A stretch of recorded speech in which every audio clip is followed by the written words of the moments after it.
Putusan nomor 127 garing PHP titik kod garis datar 19 garing 2021 demi keadilan berdasarkan ketuhanan yang Maha Esa, Mahkamah Konstitusi Republik Indonesia yang mengadili pada tingkat pertama dan terakhir menjatuhkan putusan dalam perkara perselisihan hasil pemilihan wali kota dan wakil wali kota Batam, Provinsi Kepulauan Riau tahun 2020 diajukan oleh 1.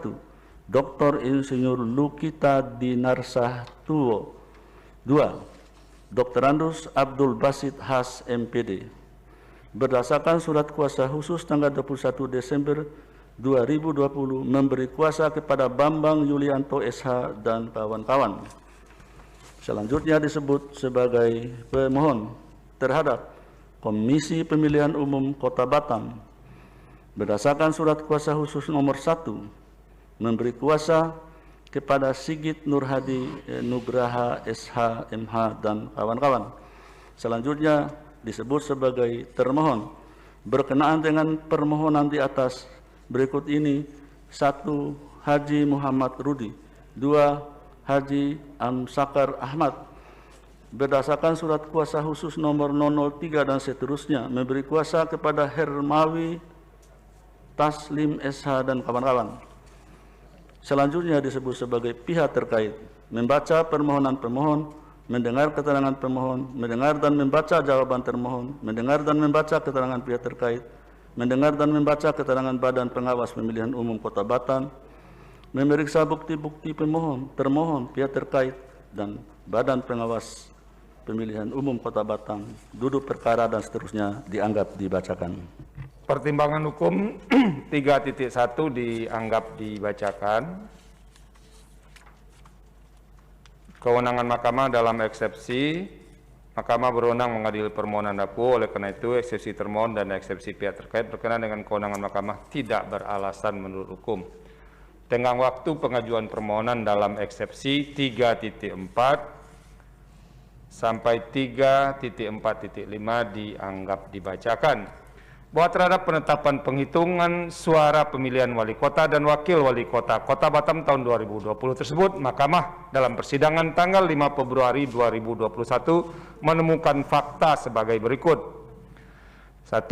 Bahwa pada tanggal 7 Desember 2020 pukul 23.53 WIB termohon menetapkan rekapitulasi hasil penghitungan suara pemilihan wali kota dan wakil wali kota Kota Batam tahun 2020 dengan dihadiri oleh saksi para pasangan calon, PPK Sekota Batam dan Bawaslu Kota Batam, vide bukti T22. Bahwa pada tanggal 18 Desember 2020 termohon mengumumkan hasil rekapitulasi dimaksud pada papan pengumuman KPU Kota Batam dan laman KPUD _batamkota.go.id, namun termohon tidak menguatkan jawaban dengan bukti surat atau tertulis.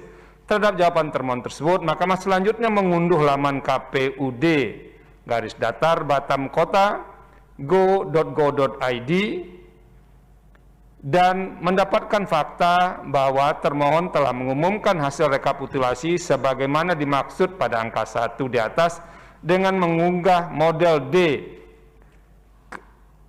Kabupaten Kota Batam, Kota Batam maksudnya, kabupaten itu karena model D Kabupaten garis miring Kota 1, dan salinan SK penetapan hasil rekapitulasi penghitungan suara 2020 pada tanggal 18 Desember 2020. Terkait dengan hasil unduhan tersebut telah pula diperlihatkan oleh Mahkamah kepada pemohon, pihak terkait maupun Bawaslu Kota Batam, serta dibenarkan oleh para pihak dan Bawaslu Kota Batam bahwa terhadap perbedaan antara tanggal penetapan dan tanggal pengumuman rekapitulasi hasil penghitungan suara pemilihan wali kota dan wakil wali kota Batam tahun 2020 tersebut berdasarkan pasal 157 ayat 5 Undang-Undang 10 2016 dan pasal 7 ayat 2 PMK 6 2020, maka penghitungan 3 hari kerja sejak termohon mengumumkan penetapan perolehan suara hasil pemilihan adalah hari Jumat 18 Desember sampai dengan Selasa 22 Desember pukul 24 WIB. 3.5 menimbang bahwa permohonan pemohon diajukan di kepaniteraan Mahkamah pada hari Rabu 23 Desember 2020 pukul 00.49 berdasarkan AP3 nomor 130 garis miring PAN dan seterusnya 2020. Namun sebelum mengambil kesimpulan terkait dengan tenggang waktu pengajuan permohonan, Mahkamah perlu mempertimbangkan mengenai kedudukan hukum pemohon. Kedudukan hukum pemohon dalam eksepsi 3.6, 3.7, pemohon adalah pasangan calon wali kota dan wakil wali kota Batam pada pemilihan kota Batam, wali kota Batam dan wakil wali kota Batam tahun 2020 dengan nomor urut 1 berkenan dengan pasal 158 bahwa jumlah perbedaan perolehan suara antara pemohon dengan pasangan calon peraih suara terbanyak adalah paling banyak 0,5% kali 366.135 suara atau total suara sah sama dengan 1.831 suara. Sesuai dengan bukti dan fakta persidangan, perolehan suara pemohon adalah 98.638 suara, sedangkan perolehan suara pihak terkait pasangan calon peraih suara terbanyak adalah 267.497 suara. Sehingga perbedaan perolehan suara antara pemohon dengan pihak terkait adalah 168.859 suara atau ekuivalen dengan 46,12% atau lebih dari 1.831 suara.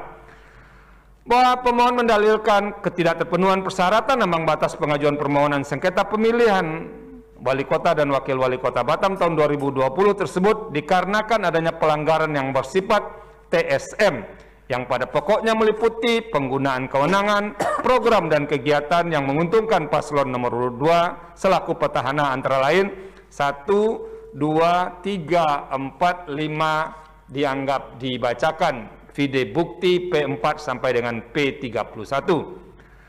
Bahwa terhadap dalil permohonan dakwa setelah Mahkamah mendengar dan membaca secara saksama bantahan atau jawaban termohon, keterangan pihak terkait, keterangan Bawaslu Kota Batam dan memeriksa alat-alat bukti yang diajukan oleh termohon, bukti T4 sampai dengan bukti T22, pihak terkait, pide bukti PT 1 sampai bukti PT 29 itu belum ada nomornya.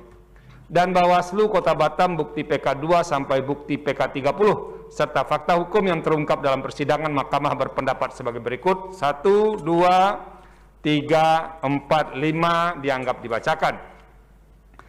Menimbang bahwa berdasarkan pertimbangan hukum mengenai kedudukan hukum pemohon dikaitkan dengan tenggang waktu pengajuan permohonan, Mahkamah sampai pada kesimpulan bahwa permohonan pemohon diajukan melewati tenggang waktu pengajuan permohonan sebagaimana ditentukan oleh peraturan perundang-undangan. Seandainya pun permohonan pemohon diajukan masih dalam tenggang waktu pengajuan permohonan kuat non, Mahkamah tidak memiliki keyakinan bahwa dalil pemohon demikian dapat menerobos ketentuan pasal 158 Undang-Undang Nomor 10 2016 dan memberikan keyakinan untuk meneruskan perkara akuo ke persidangan lanjutan. Menimbang bahwa berdasarkan seluruh pertimbangan hukum di atas, Mahkamah berpendapat meskipun Mahkamah berwenang memeriksa permohonan pemohon, namun permohonan pemohon diajukan melewati tenggang waktu pengajuan permohonan yang telah ditentukan dan pemohon tidak memenuhi ketentuan persyaratan sebagaimana dimaksud pasal 158 ayat 2 huruf D Undang-Undang 10 2016. Dengan demikian, eksepsi termohon dan eksepsi pihak terkait mengenai tenggang waktu pengajuan permohonan dan kedudukan hukum pemohon adalah beralasan menurut hukum. Menimbang bahwa oleh karena eksepsi termohon dan eksepsi pihak terkait mengenai tenggang waktu pengajuan permohonan dan kedudukan hukum pemohon adalah beralasan menurut hukum, maka berkenaan dengan eksepsi lain dari termohon dan pihak terkait serta pokok permohonan tidak dipertimbangkan oleh Mahkamah. Konklusi, berdasarkan penilaian atas fakta dan hukum sebagaimana diuraikan di atas, Mahkamah berkesimpulan: 1. Eksepsi termohon dan eksepsi pihak terkait mengenai kewenangan Mahkamah tidak beralasan menurut hukum. 2. Mahkamah berwenang mengadili permohonan akuo. 3. Eksepsi termohon dan eksepsi pihak terkait mengenai tenggang waktu pengajuan permohonan beralasan menurut hukum. 4. Permohonan pemohon melewati tenggang waktu pengajuan permohonan yang ditentukan peraturan perundang-undangan. 5. Eksepsi termohon dan eksepsi pihak terkait mengenai kedudukan hukum pemohon beralasan menurut hukum. 6. Pemohon tidak memiliki kedudukan hukum untuk mengajukan permohonan. 7. Eksepsi lain dari termohon dan pihak terkait tidak dipertimbangkan. 8 pokok permohonan pemohon tidak dipertimbangkan. Berdasarkan Undang-Undang Nomor 24 Tahun 2003 tentang Mahkamah Konstitusi dan seterusnya, amar putusan mengadili dalam eksepsi 1, menyatakan eksepsi termohon dan eksepsi pihak terkait berkenaan dengan tenggang waktu pengajuan permohonan dan kedudukan hukum pemohon beralasan menurut hukum. 2, menyatakan permohonan pemohon melewati tenggang waktu pengajuan permohonan dan pemohon tidak memiliki kedudukan hukum. Dalam pokok permohonan, menyatakan permohonan pemohon tidak dapat diterima. Demikian diputus dalam rapat permusyawaratan hakim oleh 9 hakim konstitusi, yaitu Anwar Usman selaku ketua, merangkap anggota Aswanto, Arif Hidayat, Manahan MP Sitompul, Saldi Isra, Wahiduddin Adams, Eni Nurbaningsi, Suhartoyo, dan Daniel Yusmik P. masing-masing sebagai anggota pada hari Rabu tanggal 10 bulan Februari tahun 2021 dan diucapkan dalam sidang pleno Mahkamah Konstitusi terbuka untuk umum pada hari Rabu tanggal 17 bulan Februari tahun 2021 selesai diucapkan pada pukul 11:17 WIB oleh 9 hakim konstitusi tersebut di atas dengan dibantu oleh Rizky Amalia sebagai panitera pengganti dan dihadiri oleh pemohon atau kuasa hukumnya, termohon atau kuasa hukumnya, pihak terkait atau kuasa hukumnya, dan Bawaslu Kota Batam atau yang mewakili.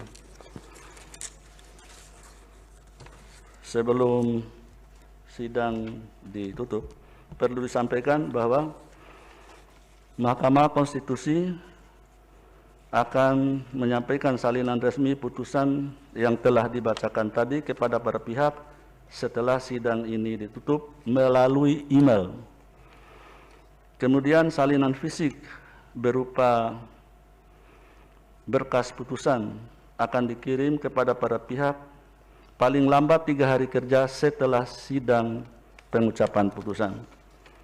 Selanjutnya, Mahkamah akan memuat putusan tadi yang telah dibacakan dalam laman atau website Mahkamah Konstitusi. Dengan demikian, sidang selesai dan ditutup. Hadirin dimohon berdiri. Yang mulia, Majelis Hakim Konstitusi meninggalkan ruang persidangan.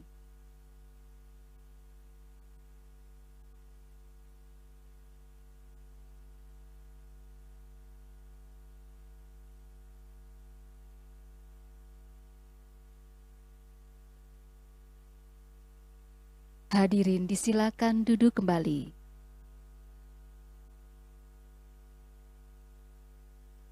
Hadirin yang kami hormati, demikianlah persidangan hari Rabu 17 Februari 2021 pukul 9 waktu Indonesia Barat telah selesai. Sidang berikutnya akan dilaksanakan pada pukul 13 waktu Indonesia Barat. Terima kasih, selamat pagi.